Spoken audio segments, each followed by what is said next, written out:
Hello everyone, welcome to my YouTube channel Edco classes. My name is Manish और आप देख रहे हैं एडको क्लासेस को। दोस्तों, आज से हम एक नया सीरीज स्टार्ट करने वाले हैं जिसमें हम आपको बताएंगे कि बीएड में कैसे 85% से ज़्यादा आप मार्क्स ला सकते हैं। दोस्तों, मैं उन सारे स्ट्रेटेजी को आपको बताऊंगा जिससे आप 90 के अप्रॉक्स आप अपने मार्क्स को अचीव कर सकते हैं, सिक्योर कर सकते हैं। दोस्तों, तो आप मेरे साथ अंत तक बने रहना होगा ताकि आपको मैं उन सारे स्ट्रेटेजी को बताऊंगा जिससे आप अपने जो बीएड का पेपर्स होता है, जिसमें फर्स्ट ईयर और सेकेंड ईयर जो एग्जाम्स होती है, उसमें आप 85% यानी 90% के अप्रॉक्स आप मार्क्स ला सकते हैं।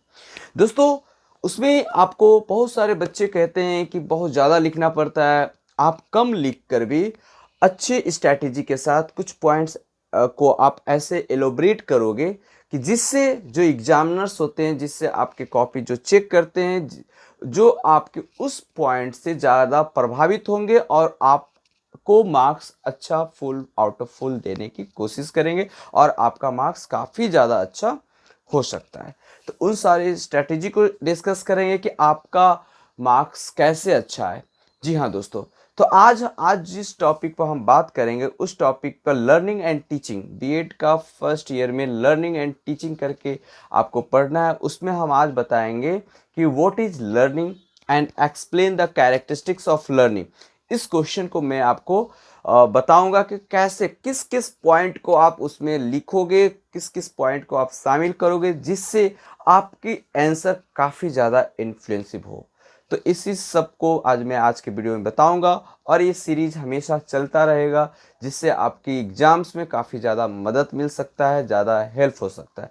दोस्तों, बने रहें अंत तक, देखते रहें एडको क्लासेस को और इसको सब्सक्राइब कर दें उन लोगों के पास भी जो जिनके पास ये वीडियो अभी तक पहुंचा नहीं है। दोस्तों, वीडियो पसंद आएगा तो लाइक कर दें, सब्सक्राइब कर दें, शेयर कर दें। तो वीडियो को स्टार्ट करते हैं। तो यहाँ पर हम बात करेंगे कि आप जब बीएड का एग्ज़ाम दे रहे होते हैं तो उसमें आपकी आंसर लिखने की आइडियाज़, आप कैसे लिखें आंसर कि आपकी जो परसेंटेज है वो काफ़ी ज़्यादा आ सके और एग्जामिनर जो होता है उस आंसर को देखकर काफ़ी ज़्यादा प्रभावित हो और आपका मार्क्स देने में कभी भी संकोच नहीं करेगा। तो इसमें हम जानेंगे कि आपकी आंसर किस तरह से इन्फ्लुएंस होनी चाहिए, इफ़ेक्टिव होनी चाहिए। तो आज के वीडियो में मैंने बताया शुरू में ही कि क्वेश्चन हमारा ये है कि what is learning and explain the characteristics of learning. इस क्वेश्चंस को लेकर आपको आज आंसर लिखने का तरीका, अपनी जो प्लानिंग है, जो मैंने अपने एग्ज़ाम्स में बीएड में किया था, वही आपके साथ शेयर कर रहा हूँ और लिखने का तरीका बताऊँगा कि आप कैसे 90% मार्क्स बीएड में ला सकते हैं आसानी तरीके से। जो क्वेश्चन में दिया गया है उससे आप डिस्ट्रैक्ट ज़्यादा ना हो, जो क्वेश्चंस में मेंशन है उसी को ध्यान में रखते हुए उसी पॉइंट को एलोबरेट करना है। दोस्तों, सबसे पहले आप करेंगे क्या कि जैसे कि आप क्वेश्चंस यहाँ पर दिया हुआ है कि what is learning and explain the characteristics of learning. तो इसमें क्या करना है कि पहले आप लर्निंग क्या होता है थोड़ा सा, अभी डेफिनेशन पर नहीं आएंगे, पहले उसके बेसिक जो चीज़ें होते हैं, यूनिवर्सल जो ओवरऑल लोगों का जो कंसेप्ट होता है उसको आपको एक्सप्लेन कर देनी है। जैसे कि वी नो, हम लोग जानते हैं कि we all are human beings, हम लोग ह्यूमन बींग्स हैं। और जब हमारी जन्म हो जाती है, learning from birth till death, मरने से पहले तक और जन्म के बाद, इसके बीच में जितनी भी घटनाएं होती है सब लर्निंग का पार्ट होता है। दोस्तों, हम लोग सीखते हैं, कुछ ना कुछ सीखते रहते हैं। तो लर्निंग जो होता है दोस्तों, इफ़ेक्ट करता है चाइल्ड की डेवलपमेंट को। यानी आप बच्चों को जिस स्टेज में जहाँ भी रखते हैं बच्चे सीखते रहता है और उसकी डेवलपमेंट को इफ़ेक्ट करता है ना। बच्चे जो होता है वो अपने लाइफ में नए नए हैबिट, है ना, सब कुछ सीखता है। नए नए जो सराउंडिंग्स जो होते हैं, जो जिस इन्वायरमेंट में वो रहते हैं उस इन्वायरमेंट से एक्वायर्ड करते हैं चीज़ों को, है ना। तो जो लर्निंग है, वो चाइल्ड जब लर्न करता है हैबिट को, तो through the process of learning and imitate का मतलब होता है दोस्तों नकल करना, इमिटेट करता है। ट्रेडिशन, कस्टम्स एंड स्टीरियोटाइप्स, ये सारे चीज़ें ट्रेडिशन से इमिटेट करता है, सीखता है। Customs, stereotypes, intellectual skill, activity, इन सारे एल्डर्स, सराउंडिंग, इन्वायरमेंट, इन सारे चीज़ों से बच्चे सीखता है। तो इस तरीके से 4-5 लाइन आप अपने ओवरऑल जो कंसेप्ट होता है उसको आप मेंशन कर देंगे। उसके बाद आप क्या करेंगे कि डेफिनेशन लिखना है, लर्निंग की डेफिनेशन। साइकोलॉजिस्ट, सम साइकोलॉजिस्ट का आपको नाम उनके अकॉर्डिंग आप यहाँ पर डेफिनेशन लिख सकते हैं, जैसे कि क्रो एंड क्रो, बिहेवियरिस्ट, इस तरीके से कुछ आप उनका डेफिनेशन लिख सकते हैं दोस्तों। तो आप बोल्ड में लिखेंगे meaning and definition of learning, एक स्पेस देकर उसके बाद according to Crow and Crow, इसको बोल्ड कर देंगे। बोल्ड करने से क्या होता है, एग्जामिनर आपके आंसर से काफ़ी ज़्यादा प्रभावित होता है और आपको मार्क्स देने में कभी भी हिचकिचाएगा नहीं दोस्तों। तो क्रो एंड क्रो को बोल्ड कर देना है, और इनका कोटेशन है, इनका डेफिनेशन है, तो इसको डबल इन्वर्टेड कॉमा में आपको मेंशन कर देना है।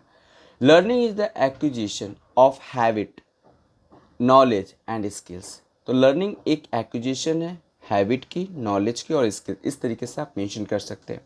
अगर बिहेवियरिस्ट साइकोलॉजिस्ट के अकॉर्डिंग आप जाना चाहते हैं तो उनके अकॉर्डिंग लिखेंगे, according to behaviourist learning is the modification of behaviour. Learning एक बिहेवियर में मॉडिफिकेशन है ना। लर्निंग से हम अपने बिहेवियर में मॉडिफाई करते हैं, चेंज करते हैं अपने एक्सपीरियंस के through. The child brings change in his behaviour after gaining experience from the environment. और ये एक्सपीरियंस कहाँ हम लोग गेन करते हैं, एनवायरनमेंट से गेन करते हैं, सराउंडिंग से गेन करते हैं, ठीक है। तो इस तरीके से लिखने के बाद और भी कुछ अगर आपको आता है, according to Gestalt, according to myself भी करके आप बोल्ड करके आप लिख सकते हैं दोस्तों। आपका आंसर काफ़ी ज़्यादा अच्छा होगा और काफ़ी आप अच्छे मार्क्स ला सकते हैं। आई एम श्योर कि आप ऐसा करेंगे तो आपका मार्क्स अच्छा आएगा। कुछ इसको आप और अच्छे से करना चाहते हैं तो आप क्या करेंगे दोस्तों कि यहाँ पर मैंने कुछ और चीज़ें बन, learning is a modification in behaviour. तो आप क्या करेंगे कि इस तरीके से आप डेफिनेशन लिखकर आप पॉइंट दे देकर एक बोल्ड करके, learning is a modification of behaviour एक लाइन में। दूसरा फिर लिखेंगे learning is the confirmation of new process, learning can be turned as a mental process, learning change can be negative और पॉजिटिव। लर्निंग जो होता है नेगेटिव और पॉजिटिव दोनों होते हैं दोस्तों। ये लिखने के बाद कैरेक्टरिस्टिक्स पर आते हैं। तो कैरेक्टरिस्टिक्स ऐसे डायरेक्ट नहीं लिखेंगे, कैरेक्टरिस्टिक्स लिखने के लिए लिखेंगे आप कैरेक्टरिस्टिक्स ऑफ लर्निंग। इस तरीके से आप सर्कल बना लेंगे और यहाँ पर लिख देंगे कैरेक्टरिस्टिक्स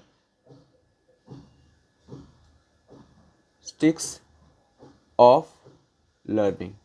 इस तरीके से लिखने के बाद इसके चारों तरफ एरो बना लेंगे दोस्तों, अपने अकॉर्डिंग जितना भी आप पॉइंट लिखना चाहते हैं उस तरीके से आप एरो बना लेंगे। इसमें पहले आप पॉइंट को लिखेंगे, जैसे learning in the continuous process. तो इस तरीके से आप करेंगे तो आपका मार्क्स बहुत ज़्यादा आ सकता है। और ऐसे भी आप बोल्ड करके रेक्टेंगुलर शेप में कैरेक्टरिस्टिक्स ऑफ लर्निंग और उसके आगे ऐसे आप एरो देकर लिख सकते हैं। इससे काफ़ी ज़्यादा इन्फ्लुएंस होगा। मैंने अपने एग्जाम में ऐसे ही किया था दोस्तों। Learning is a continuous process, learning is change behaviour, इस तरीके से आप लिख सकते हैं। फिर और भी पॉइंट दे सकते हैं दोस्तों। Learning is adjustment, learning is purposive and goal oriented, learning is process. कम से कम 10 पॉइंट आप देख लेंगे कि शॉर्ट है या लॉन्ग है, उस हिसाब से आप अपना पॉइंट मेंशन करेंगे। Learning is the product of activity and environment, learning transferable होता है, learning help all around development personality, learning is determined by conscious and as well as unconscious experience, learning is the fundamental process of life। इस तरीके से जब आप points mention कर देते हैं उसके बाद इन सारे पॉइंट्स को एक एक करके आप एलाबोरेट करेंगे, डिस्क्राइब करेंगे। तो पहला हम लोग चलते हैं कि learning is a continuous process.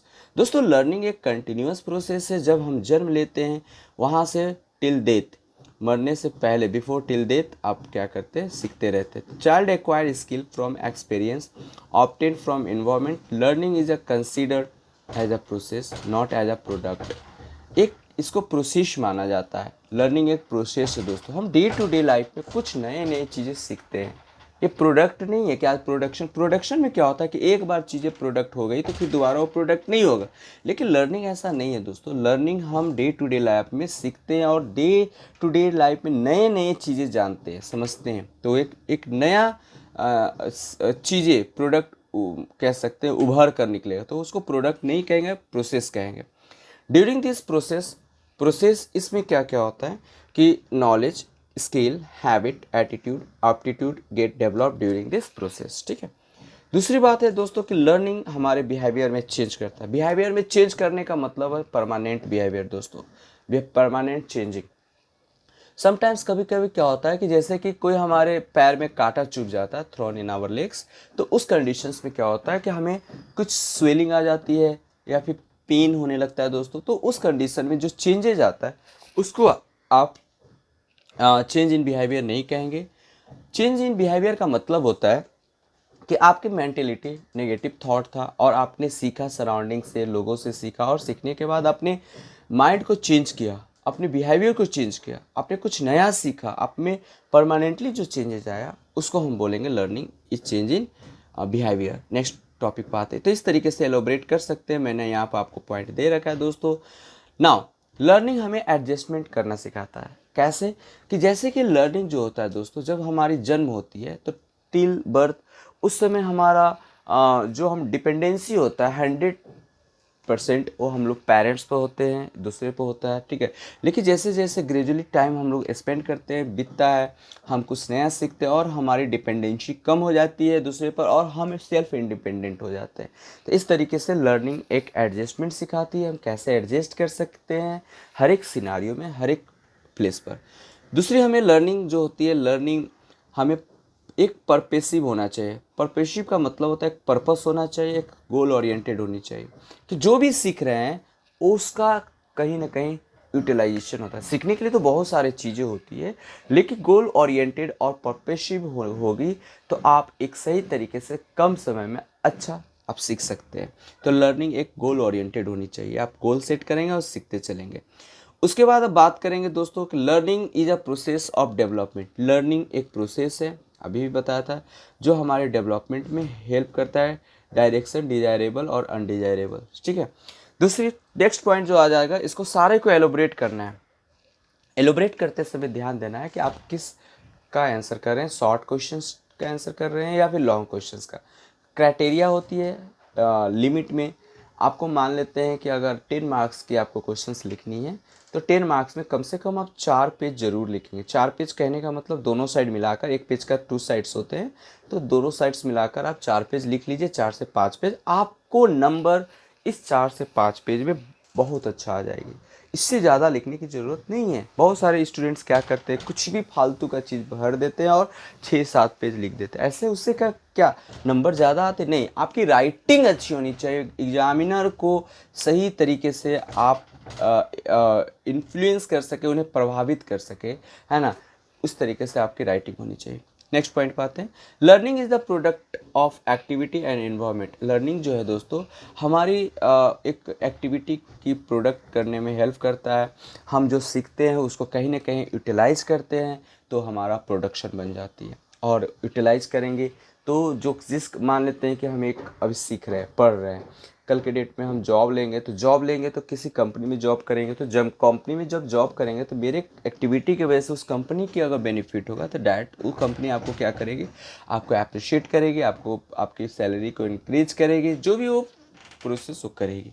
तो ये सारी चीज़ें हम सीखते हैं लर्निंग में। लर्निंग एक ट्रांसफेरेबल होता है दोस्तों। वो जैसे कि हम लोग कुछ प्रीवियस चीज़ें सीख लेते हैं। ट्रांसफेरेबल कहने का मतलब है कि लर्निंग जो प्रीवियस चीज़ें जो सीख लिए होते हैं उसको नए चीज़ सीखने में हेल्प करता है। जब नए चीज़ सीखने लगते हैं तो पुरानी चीज़ की जो एक्सपीरियंस है जो आपकी, वो आपको हेल्प करता है। तो एक जब जब आप मान लेते हैं, आपको सपोज एक छोटा सा एग्जांपल लेते हैं कि आपको अगर कह सकते हैं कि साइकिल चलाना आता है और आप स्कूटी या फिर बाइक चलाना सीख रहे हैं, तो आपको वो कहीं ना कहीं हेल्प करता है आपको स्कूटी और बाइक चलाने में। तो इस तरीके से आपका ये लर्निंग एक ट्रांसफेरेबल है जो प्रीवियस नॉलेज नए नॉलेज सीखने में, एक्वायर करने में हेल्प करती है। दूसरे हम बात करेंगे दोस्तों, learning helps all around development personality. हमारी जो पर्सनालिटी होती है उसके ओवरऑल डेवलपमेंट में लर्निंग काफ़ी ज़्यादा हेल्पफुल होता है और काफ़ी ज़्यादा हमें सीखने में मदद करती है और बैलेंस करने में, ऑल राउंड डेवलपमेंट को बैलेंस करने में, हमारी पर्सनालिटी डेवलपमेंट को बैलेंस करने में लर्निंग काफ़ी ज़्यादा हेल्प करती है दोस्तों। नेक्स्ट पॉइंट आ जाता है, learning is a determined by conscious as well as unconscious. दोस्तों यहाँ पर आपको बता दें, जोसेफ मर्फी का एक बुक था the power of subconscious mind. तो दोस्तों यहाँ पर हम बता दें कि हमारी जो माइंड्स होती है वहाँ पर हमें 3 लेवल या 3 तरीके से काम करती है, सबकॉन्शियस, अनकॉन्शियस और अनकॉन्शियस, सबकॉन्शियस और कॉन्शियस, 3 तरीके से काम करती है। तो इनमें कहा जाता है कॉन्शियस तो आप जानते हो कि काफ़ी आप एक्टिव रहते हो, subconscious means neither active nor dam, कह सकते हैं कि उसमें आप आधा सुधा आप जगे रहते हो, सोए रहते हो। एंड फाइनली जो अनकॉन्शियस होता है दोस्तों, you can going and sleeping areas, आप बिल्कुल ही आपके माइंड उस समय एक बियॉन्ड दैट ओरिजिनलिटी, आपके ओरिजिनलिटी से एकदम अंदर चला जाता है, ऊपर चला जाता है, that is called unconscious mind. ठीक है ना। तो हमारा माइंड 3 तरीके से काम किया, सबकॉन्शियस, अनकॉन्शियस और कॉन्शियस। तो जोसेफ मर्फी का एक बुक था जो तो the power of subconscious mind, आप जाके उसे आप रीड कर सकते हैं, पढ़ सकते हैं। तो यहाँ पर जो लर्निंग होता है, हम कॉन्शियस होकर, लर्निंग कॉन्शियस होकर भी हमें सिखाती है। जब हम कॉन्शियस होते हैं तो चीज़ों को एक्वायर्ड करने में, चीज़ों को समझने में ज़्यादा टाइम नहीं लगती और हम अच्छे तरीके से एक्वायर्ड करते हैं। जब अनकॉन्शियस कंडीशंस क्या होता है, अनकॉन्शियस नहीं सबकॉन्शियस की बात करेंगे, तो सबकॉन्शियस में ध्यान कहीं और रहता है और हम क्लास में, सपोज कि एक स्टूडेंट है क्लास में बैठा हुआ है, ध्यान कहीं और रहता है और उसकी बॉडी क्लास में है, तो उस कंडीशंस में जो टीचर पढ़ा रहा होता है तो उस बच्चे को दिमाग में वो पॉइंट नहीं घुसता है, तो उसको हम सबकॉन्शियस माइंड कहेंगे। ठीक है ना। तो इस तरीके से हम लोग दोनों तरीके से सीखते हैं लर्निंग में। नेक्स्ट पॉइंट है दोस्तों कि learning is the fundamental process of life. Learning एक फंडामेंटल प्रोसेस है दोस्तों, और हम कह सकते हैं कि विदाउट लर्निंग या विदाउट लर्निंग लाइफ की जो एग्जिस्टेंस है दोस्तों वो एकदम बिल्कुल ही बेकार है, नहीं है, नेग्लिजिबल है। एंटिटी ऑफ लाइफ की जो हम बात कर रहे हैं वो बिना लर्निंग का, चाहे वो एक इंसान हो चाहे जानवर हो, जो भी हो इस पृथ्वी पर, इस अर्थ पर जो भी एग्जिस्टेंस करता है क्रिएचर, सब कुछ ना कुछ सीखता है दोस्तों। सीखने का तरीका अलग होगा, वो टाइम अलग होगी, लेकिन सीखता सारे लोग हैं। इसलिए learning is a process starting from birth and now before till death, यानी मरने से पहले और जब जीवन के बाद लर्निंग चलता रहता है। तो इस तरीके से आप डायग्राम बनाकर अपने आंसर को दे सकते हैं दोस्तों, और पॉइंट्स को आप डायग्राम में लिख देंगे, एरो बना कर दे देंगे, तो इस तरीके से अट्रैक्टिव हो जाएगा। 2 पेन का यूज करेंगे, ब्लैक एंड ब्लू। पॉइंट हमेशा ब्लैक से दें, और अगर आप राइटिंग ब्लू में करते हैं तो, अगर राइटिंग ब्लैक में कर रहे हैं तो पॉइंट हमेशा ब्लू से दें।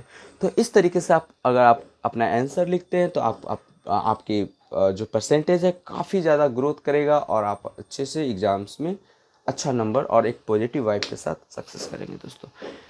तो इस तरीके से ये वीडियो यहीं पर मैं आज कंप्लीट फिनिश करने की इजाज़त चाहता हूँ। नेक्स्ट वीडियो के साथ मिलते हैं। आपको ये वीडियो कैसा लगा आप मुझे बताएंगे कमेंट करके। नेक्स्ट वीडियो के साथ मिलते हैं। कोई भी टॉपिक पर आपको वीडियो चाहिए तो मुझे आप कमेंट कर सकते हैं, पूछ सकते हैं, और फ्री ऑफ कॉस्ट यहाँ से आप नॉलेज ले सकते हैं दोस्तों।